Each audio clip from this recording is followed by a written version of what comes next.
السلام علیکم ګرانو مینوال، امید لرم چې ټول به ټیک ټاک او برابر یاستئ. موږ د الله پاک ډیر غټ شکر ادا کوو چې کوم د ریحان زیب خان قاتلانو هغه معلوم شو. تاسو په دې ویډیو کې کتلی شئ، لیکن اوس موږ ټول پښتانه او ټول مسلمانان دا مطالبه کوو د وخت حکمرانان نه چې تاسو ضرور دا قاتلان اوس گرفتار کړئ او دی لا د ټولو خلکو په مخ کې سزا ورکړئ، ولې چې دی یو معصوم او بیګناه انسان ریحان زیب خان قتل کړی دی.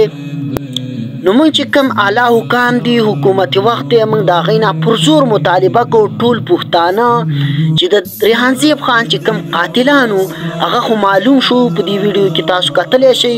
اوس موږ د اعلی حکامو نه د ریحان زیب خان د دې دوو قاتلانو گرفتارولو مطالبه کوو او دا ویډیو مخکې شیر کړئ د پاره د دې چې اعلی حکامو ته ورسي او زموږ په دې خبره باندې عمل وکړي او د ریحان زیب خان قاتلان گرفتار شي او په یو چوک کې د هغوی لا پانسي ورکړی شي.